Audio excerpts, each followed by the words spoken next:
zatumaga umwuka wera amanuka.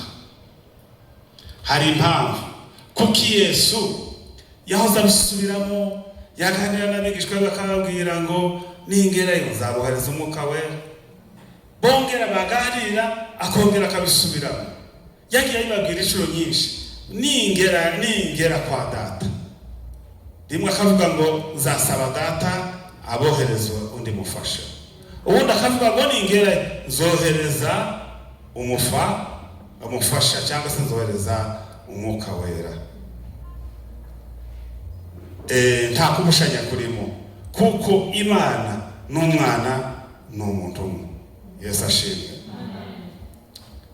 Thomas umunsi umwe yaramubajije, aravuga ati databuja watweretse so. Uzuma kukavuga so wamutweretse natwe tukamubona. Yesu abwira Thomas atari ko Thomas, naho ugeze n'ingano yawe turamenya data. Aramubwira ngo mbonye aba yamaze kubona data. Iyo ubonye Yesu wamaze kubona n'Imana tofauti. Niyo mpamvu yagiye abivuga ngo nishika data azohereza umwuka wera, akongera akavuga ngo ningerayo nzawohereza umwuka wera. Yesu ashimwe.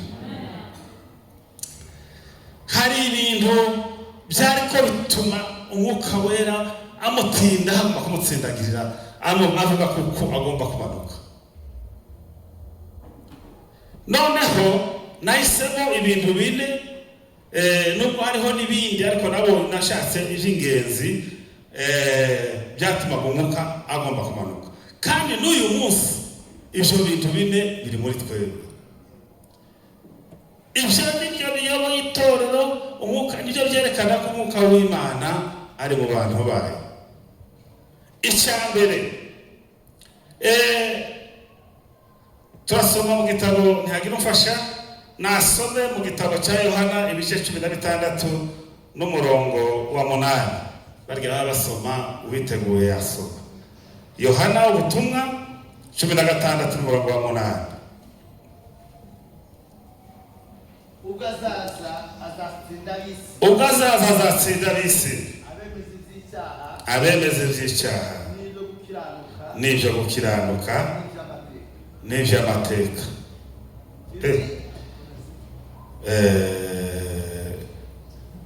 Niho naho ngaho ijambo twashatse kuvuga hano, umwuka wera yamaze kumanuka hari ikintu azakora. Azayemeza abantu ibyaha byabo. Ntabwo umwuka ashobora kumanuka ngo areke nimba kumanukiye ngo areke kutakwereka ibyaha byawe. Ni ikintu umukristo adakubona mbere y'ibindi bintu byose. Uzubanza ukisuzuma wowe ugahita ubona ibyaha, habe nubwo ko bari gatoyi uzi ukabona. Haleluya. Uko kingana cyose kose umwuka azamanda akakwereka icyaha, kuko ntashaka guturana n'icyaha. Ntibishoboka. Umwuka wera ntabashaka ngo yicarane n'icyaha. Buriya umuntu wambaye ivyera akambara imyenda yera cyane derere, ntagapfa kwicara habonye hose. Ntibishoboka.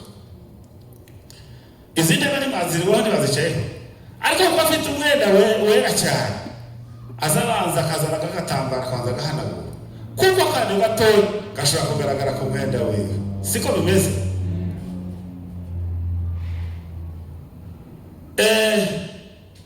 Kandi iyo amaze kubona neza yabonye umwenda wagize agatashi ntashobora kuwambara, azayihutira kuwambura kugira ngo baze bawumese.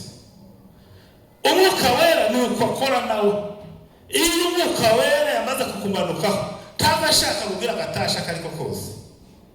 Azifiwe watu. Adashaka ngo wikureho agatashe kose, kandi tuza witwara uko ushaka. Adashaka ngo ukora iki, abashaka ngo wicare wawe wisuzuma. niyo mpamvu umukristo agomba kwicara ahayisuzuma akireba nimba akwiriye. Iyo rero utakibasha kwisuzuma aba ari ikibazo gikomeye cyane. Iyo haruguru wacu abantu babaye mu cyaro, hari ikintu cyitwa imbaragasa. Iyi imbaragasa yagufataga mu kirenge, wenda igafata ko kwino,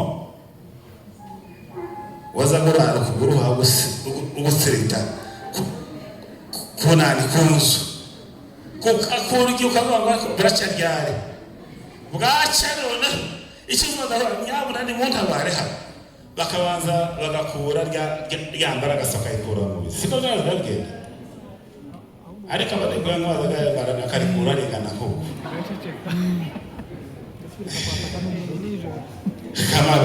kamabamo igisebe. Ariko umunyabwira niyo umwana yafatwaga n'impunzi yaza agasuzuma abana akareba, yaribona akarikura akarihandura kugira ngo amahoro akundaze. N'icyaha niko kimeze. Iyo ufite icyaha kandi ukaba ufite n'umwuka wera ari kuri wewe, ntazareka wowe ukirarana, sibyo? Ntakwemerera na rimwe ko ukirarana. Uza wumva gihaje kurya ukumva ko kirakurya ukihutira kuja kucyatura kugira ngo gikureho wongere ugira amahoro, sibyo? Niko bimeze. Ariko iyo usigaye ukora icyaha kandi gaturi mu mubiri, ntituzareka gukora ibyaha, ntibishoboka. Ninde muntu uri perfect ku isi? Ntabaho. Kamumarayika hari ibyaha biza tugambirira tukabikora, hakaba n'ibyaha biza biba tutabigambiriye ariko bikakugwaho. Kunohura hariya na Muzehe Rubibi kamukubita ijambo ritari ryiza, agashetuka yarakaye. Ndibaho kandi atari uyu mugabo ko arambwira nabi niki, ukabura cumuye kandi ntiwari wabigambiriye. Hari icyaha kigambirirwa hakaba n'icyaha kitagambirirwa, gishobora kukuzaho cyangwa umuntu akagukubita urushi ukirwanaho nawe ukamufata ukabiyaye intambara. Ibyo ntiwari wabiteguje. Ariko hari n'icyaha kigambirirwa kandi cyo cy'Imana yanga kuruta ibindi. Noneho rero umukristo wamaze kwakira imbaraga z'umwuka wera, ikiza kimufasha ni iki ngiki. Iyo guye mu cyaha, umwuka wera ntaza kunda kuko kirarana no kucirirana, kuko wambaye ivyera. Umwuka ndashaka kuko ugira itashi ukagenda ukabitengeneza, warangiza ukumva uraruhutse umerewe neza. Ariko hari ikintu kimwe, hari igihe umuntu yinangira ugasanga arakora ibyaha bikaba byinshi, byamara kuba byinshi noneho bikagera no hasigara akora ibyaha kumva ko ari bisanzwe. Icyo gihe iyo usigaye akora icyaha kumva ni bisanzwe, tiwumva umutima ugucira urubanza ngo wumve uricujije. Icyo gihe umwuka wera baramaze kukuvamo. Birasaba kongera akamusaba kitunganya, basa umwuka wera akagaruka, kuko umwuka waragiye completely. Ariko n'umukora icyaha kingana gute, ariko ukumva umutima kurakurya kandi ukumva hari ikintu gange gupfusa kujya kukihana. Burya uvuga ifite umwuka w'Imana. Asifiwe Bwana. Kuko umwuka wera batubwiye ngo umwuka wera naza azatsinda abantu. Kandi ikindi nuko umwuka wera mu maro wiwe ari uwo kutwemeza ibyaha, sibyo? Umwuka wera aza akatwemeza ibyaha. Ikibazo gihari nuko sinzi ko ngo abantu barakihana. Simbizi abantu bakihana.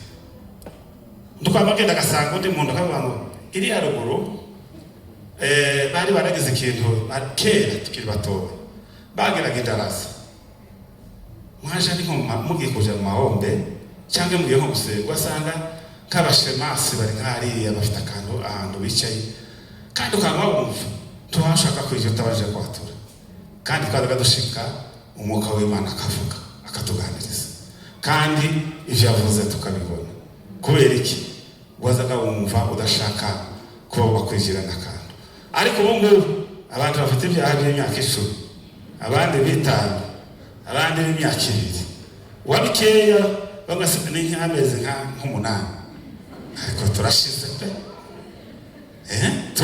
turashize ibyaha ko bitumaze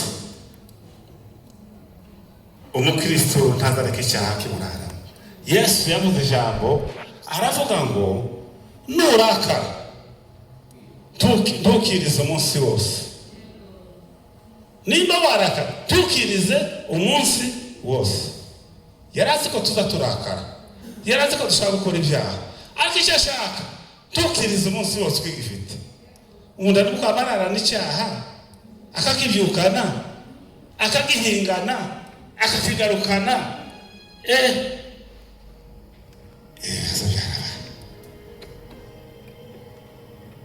abantu bakira ariko umwuka azaza kutwemeza akazaza katubwira ngo nyamara nubwo bigenda uwakoze ikosa ryikureho kandi isabune no kwihana Yesu ashimwe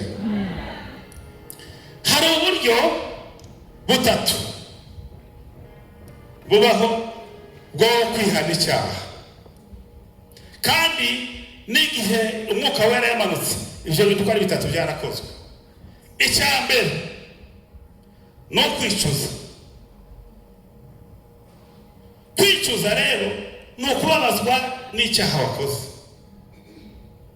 niko kwicuza hari abantu baje kwirenga kamagire ntamubaye bisekera gusa ngo naje mubabarire wanakoze kiniki nta umutima nta n'ikintu nakimwe kimubwiye mbere no kubanza kwicuza ukamenya icyo wakoze ko ari kivu kacyumva ukakicuza icyakabiri no kwatura icyagatatu no kwihana ibyo bintu ari bitatu nibyo biyo sabune izitumesa byanga byakunda Yesu ashimwe ese turi kumwe icyambere no kwatura umunsi umwuka wera amanuka noneho abantu baraza baraterana abavuye Ponto Pamfilia Abarabu abavuye muri Kereti abavuye Abayuda Abaroma n'abandi baraho ngaho ngo wari umunsi mikuru ya Pasika kuva kuri Pasika kugeza kuri Pentecoste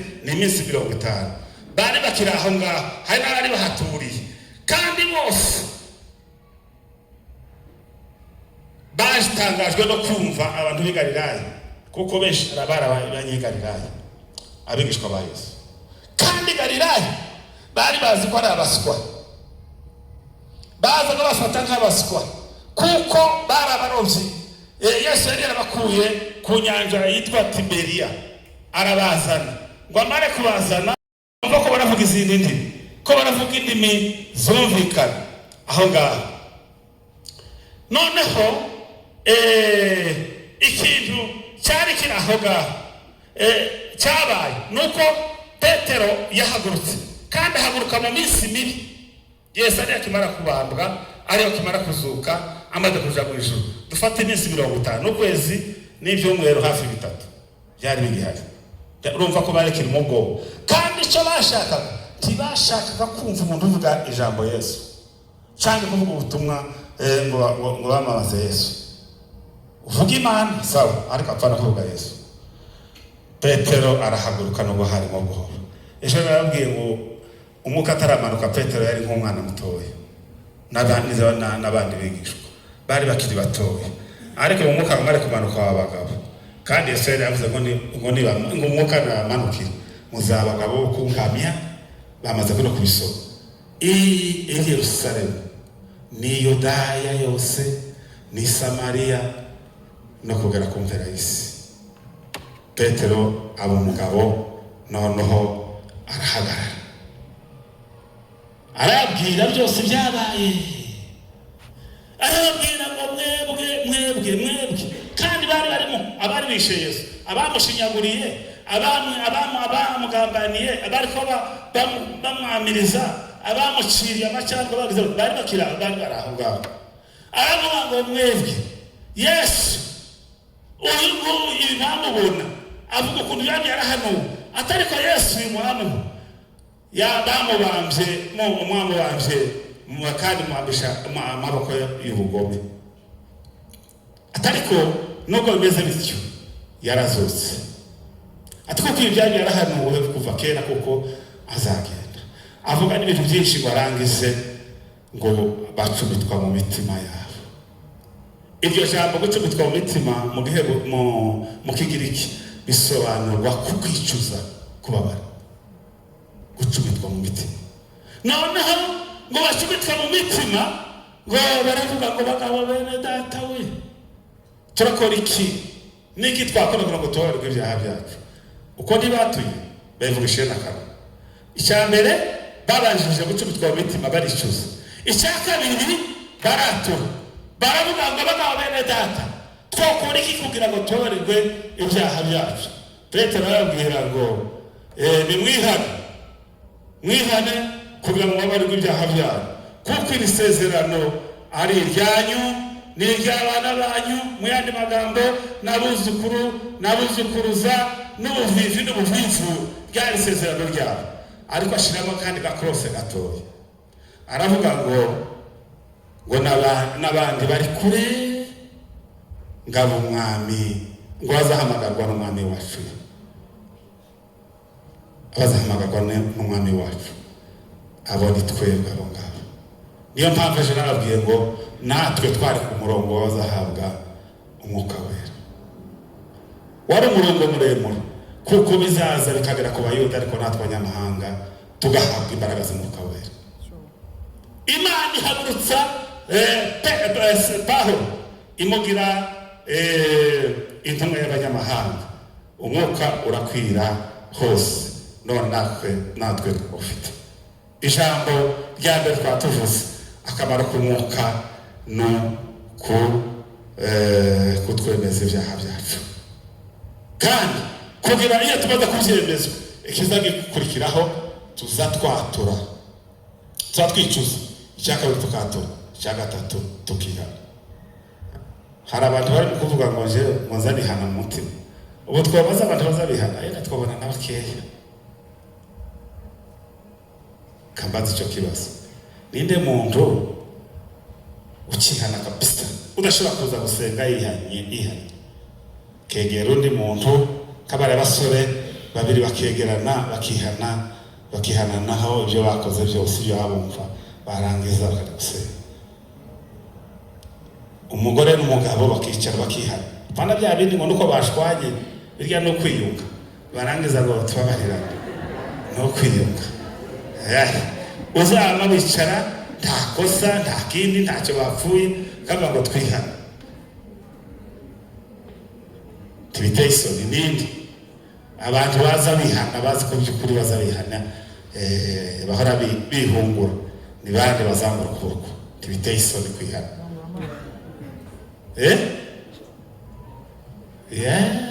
Byaracitse, izuba rigaha impanga karabaye. Wabuzana n'abakeya nibura, reka mbabwire umukristo umurimo wo kwihana. Nta mukristo ugomba kuba atazayihana, kuko niko kayira gatoya Yesu yadusigiye. Kuko yarazi ko tuzacumura, tutazabaho ngo tuzabe mu ijuru tudacumura, adusigira akayira ko kubera ko kwihana. Byaba niyo kuvuga ngo tsanihana mu mutima. Hari icyaha wihana mu mutima, hari icyaha usanga mugenzi wawe ukacyatura, hari n'icyaha waturira mu ruhame. Reka mbivuge, duhere kuri icyo cyo mu ruhame. Tubakora icyaha ngo bagutenge, niba baguhagaritse kanisa ryaguhagaritse, ngo nurangiza ugende ubikorere iriya, kandi Imana yo kuba bari hariya babikoreye. Ariko impamvu bagarara mu ruhame ni ukugira ngo abantu bamenye ko wahindutse wihanye, bare kuza bagucira imanza. Bari gusanga uhagarare hano wararwanye umuhana wose warabimenye ni wowe wirirwa bavuga wakabye guhagarara hano ukavuga ngo ni ukuri nihana icyaha cyangwa se kihanye ariko uzongera ntibuzongere kuntekereza ngo mundebere hariya narihari. Icyo ni icyaha umuntu yihanira mu ruhame kugira ngo atagira akomeza gucira umanza kandi warihari. Icyo ni kimwe. Icyaha wihana kuri mu mutima ni icyaha watekereje kikiri mu mugambi. Gatekereza ndaja kwiba uyu munsi, ndaja kwiba kanaka cyangwa ndaja ahangaha, wagera ngaho umukabera akagusanga akakubwira ngo nyamara ugiye gukora icyaha. Icyo cyaha wakihanira mu mutima. Ariko ni icyaha ugomba gushaka undi muntu kato, kuko Bibiliya bivuga ngo mwihananeho, irabitukangurira kwihanana, kubwira undi muntu dore none umbabarire ukabarirwa ibyaha byawe. Tujye ku ngingo ya kabiri, impamvu umwuka wera agomba kumanuka kandi umwuka wera ari muri twebwe. Biravuga kuko impamvu ya kabiri ari ukutumara ubwoba. Umwuka azamara ubwoba, ntazadutera ubwoba. Hari abantu bahora ubwoba, ariko umwuka iyo yaje azatumara ubwoba. Asifiwe Bwana.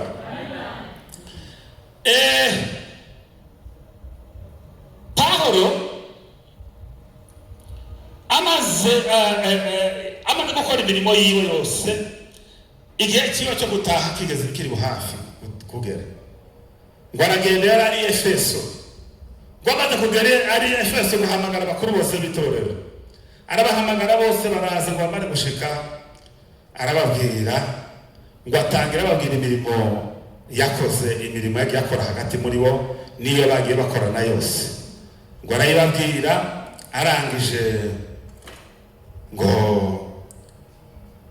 arababwira ngo ubu ngiye kugenda i Yerusalemu,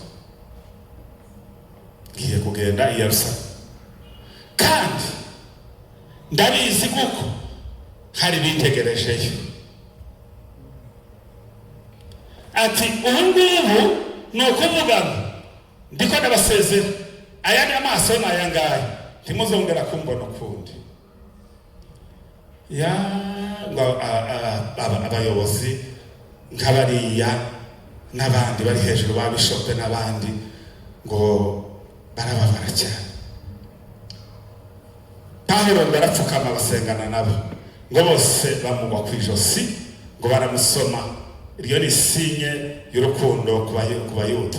Noneho ngo barangize, ngo bararira cyane, ngo ariko barizwa nuko ngo ababwiye ko batazongera kumubona. Mwumve umugabo w'Imana. Noneho baramanuka baramuherekeza, ngo bamugeza ku nkuge. Amaragara ku nkuge baragaruka, nabo barakomeza aje Yerusalemu. Ariko arababwira ijambo, arambwira ati nuko murambira ngo barangirira nabi, bashaka gushika bakamboha. Uretse kumboha niteguye no gupfa. Aramanuka, ngo agezeyo abigishwa ba Yesu, ngo nabo baramwitanga, baramubwira ati Pawulo waretse kugenda i Yerusalemu kuko tuhatubona hameze nabi, bashaka kugira nabi. Arababwira ngo njyewe sinshobora kureka kugenda, kuko kwiriye kugenda, kuko urugendo rwanje rukwiye kubaho kugira ngo mbashe kujya kurangiza imirimo yanje. Imirimo nakoze ngiye kuyirangiza. Ngo noneho baramufata, ageze i Yerusalemu, bamujyana kwa Kaisari, bamujyana i Roma. Ashitseyo Pawulo arafungwa, ariko nyuma baje kumwica bamuciye umutwe. Ni nkaho yahoze yishira urupfu. Ariko umwuka yaravuze mu mwuka, ariko arampamiriza, umwuka wera ko arambwira kuko iyo ngiye atari ubuhoro, ahubwo ngiye kugirirwa nabi, kuko birantegereje byose. Iyo amaze kuzura imbaraga z'umwuka wera ntuzogira ubwoba. Abigishwa ba Yesu cyatumye banesha nuko batigeze bagira ubwoba. Ntiyagira umuntu umfasha dusome iri jambo mu gitabo cya Timoteyo wa kabiri 1:7.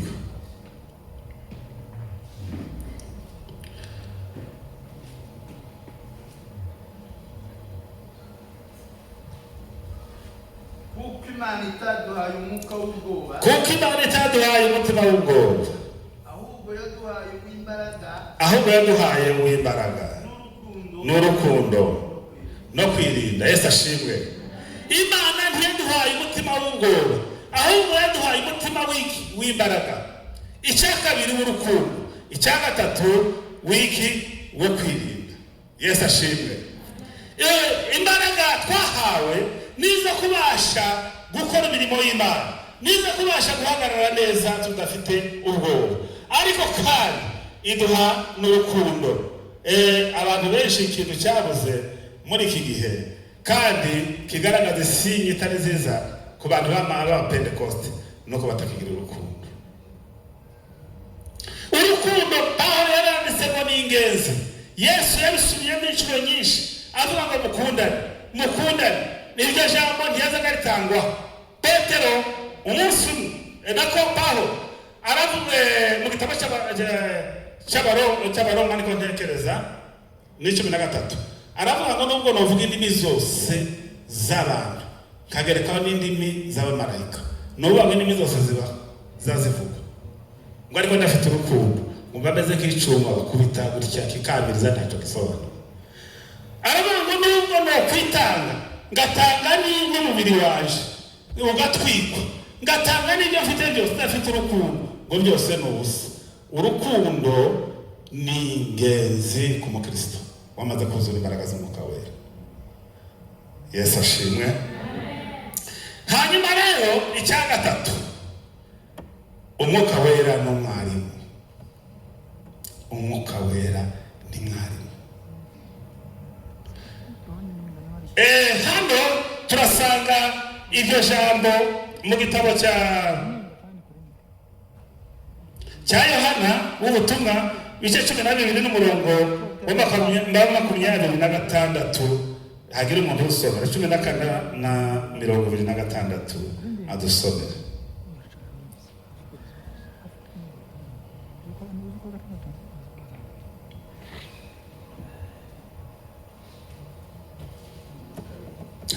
N'umurongo wa 26 14. umuntu nangwera amvukire 14 Yohana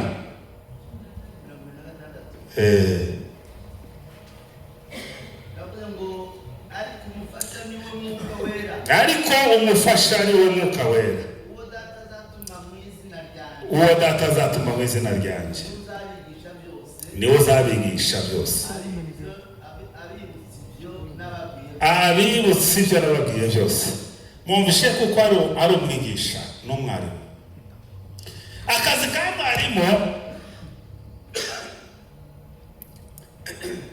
ka mwarimu ni ukwigisha no gukosora. Umwarimu umurimo wiwe ntiyo kwigisha ngo rekera, aza yigisha akongera agakosora, akavuga ngo aha wakoze neza, ibi wabikoze nabi. Uwo ni mwarimu. Umwuka wera nawe yamarutse azaza ari mwarimu ukwigisha, yarangiza akagukosora, akakubwira ngo iki ntabwo ari cyo, iki ntabwo ari cyo, iki ni cyo, iki ni cyo. Kandi umuntu agira imitima ibiri. Nta muntu ujya gukora ikintu utabanje kugira imitima ibiri. Mukabona ngo reka wakugendera inama, ntukugendera inama mbi. Umutima w'umuntu ukagushuka, ariko umwuka wawe yakubwiye ikintu ni kibi, yabonaka wigikora, ariko twanga tukakirengaho. Kubera iki? Kubera kuko tutumviye umwuka wera. Umwarimu rero abaho bwo gukosora abanyeshuri be kandi akabigisha. Rero umwuka wera azatwigisha kandi akadukosora, akatubwira ngo ibi ni bibi. Iyo birenzeho tubirenga ku giti cyawe, kuko umwuka ntabwo aza gufata ku mbaraga. Niko bimeze. Imana ntawe izija gufata ngo iki ngiki vuba vuba. Igake kabihaye irangiza umurongo ari muremure n'ibyangirika byinshi. Ariko kenshi izi kugendera inama. Ikagendera inama ukakubwira ngo reka nyamuneka. Aha rero niho tugomba kumenya ko umwuka yaje ari umwarimu wo kutwigisha. Aravuga ngo azatwigisha ibyo Yesu yavuze byose. Ibyo Yesu yavuze ni ubutumwa ko ari bune Matayo, Mariko na Luka na Yohana. Ariko n'ibindi byose byanditswe byose nibyo. Ibyo yavuze rero nibyo yasizabwiye abigishwa kuko umwuka naza azababwira ni ibyo yasizabwiye byose azabibutsa. Umwuka we nazaje kwibutsa. Akasubira muri revision, akoresha revision. Umwarimu yahayigisha azabaza agasubira mu isomo yarayigishije. Akumva nimba abanyeshuri bararyumvise neza. Yumva ritarumvishijwe neza akavuga ko azasubiramo cyangwa akarisubiramo kugira ngo ryumvikane. Umwuka wera nawe azaza akadusubirisha mu byo Yesu yasizavuze byose kugira ngo ibyo tutamenye neza yongere abidusubiriremo. Umwuka wera no umwarimu. Icyanyuma umwuka wera icyatumyaza no kugira ngo atubwire n'ibyenda kuba. Ashimwe Yesu. Umwuka wera iyo yaje azatubwira n'ibyenda kuba.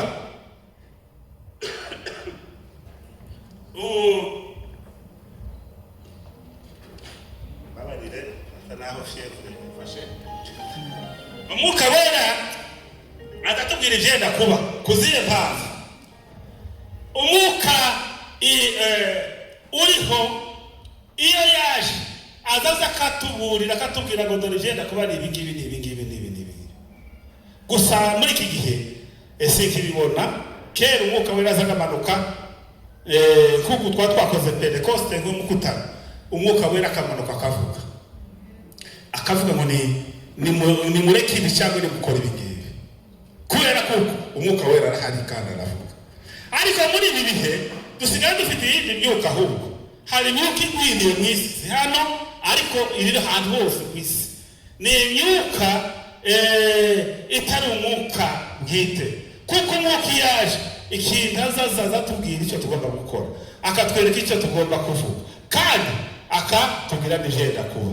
Ndiko natekereza ngo iyo ari ubwo abantu bari bagisenga kuko abahanuzi bacu baba batubwira izi ntambara zose zazitambuka. Bakatubwira ngo dore intambara dore ko zizagenda kandi iherezo ry'izi ntambara ni iri ngiri. Rwose byabayeho kera abantu barahanuraga bagahanura iby'intambara bakazivuga intambara ko zagenda ariko zizarangira. Ariko twebwe ubu ngubu usigaye tubona utundi tutari ngombwa. Abantu ngo nabonye ibiheko, nabonye ibiki, nabonye za visa. Ibyo mwuka wera ibyo ntacyo bimubwiye. Twono tuntu dutoya. Ariko umwuka wera azaza havu azakunda kuvuga abantu ababereka ibyaha. Nimureke ibyaha nimukora ibi. Umwuka wera akamanuka akihanisha itorero. Ikindi umwuka wera azakora ni ukutubwira ibyenda kuba ibyo tutazi. Kuko we azi byose uhereye ku mperuka kwitangiro ry'isi kugeza ku mperuka byose arabizi. None akatubwira ibyenda kuba. Uwo ni umumaro w'umwuka wera kutubwira n'ibyenda kuba. Reka dusome iryo jambo naryo bitari amateori gusa mu gitabo nanone cya Yohana 16:13.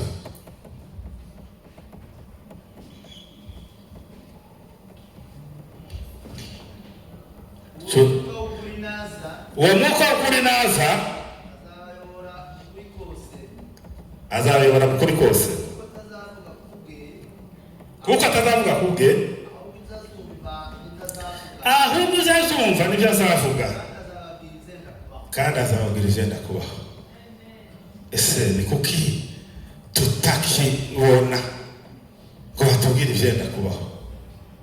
Batubwire ibyenda kubaho, batubwire ko tugomba kwitwara. Umwuka wera namanuka abwira itorero nimwifata uko. Dore aho mwamuteshwa naha ni mukoruko dore ibyo mugomba gukora n'ibingibi noneho ngo aguma tumwe ayobora itorero aharyigisha ahatubwira n'igenda kuba atubwire ngo dore iherezo y'ibintu bamucamo niri dore uko mwakwitwara no kunguko ubu ni umumaro w'umwuka wera akwirwa tubeshana tuma kuvuga utuntu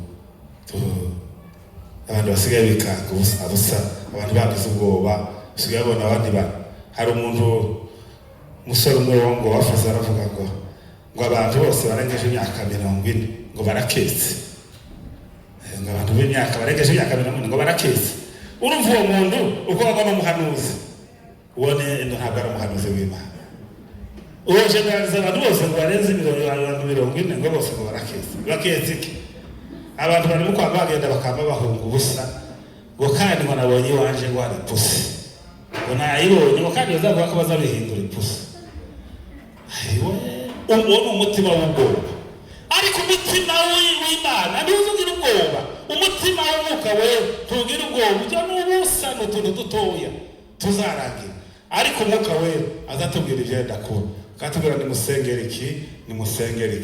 nimusengere igihugu nimukora ibintu kuko umwuka yaje kureba itorero kandi umwuka niwe uzarijyana niwe uzarishobora karigeza mu ijuru uko turakorana n'iki n'imbaraga z'umwuka wera umwuka wera yaramanutse niwe yoboye itorero amatora mahamubona ariko abantu bamwe ni vide kabisa nibagaruke bashakishe umwuka wera kugira ngo abashe kubana nabo abamutaye rwose basenga Imana kugira ngo umwuka wera yongera agaruka abanira nabo ivyo nivyo umwuka ashaka umwuka wera namara kumuzana ijambo rya mbere twavuze azakuyobora mu kuri kose icyambere azabanza kukwemeza ibyaha byabo icya kabiri azakumara ubwoba icya gatatu azakubera umwarimu icya kane nuko azakubwira ibyenda kuba abakristo muze musenga Imana kugira ngo twuzure imbaraga z'umwuka wera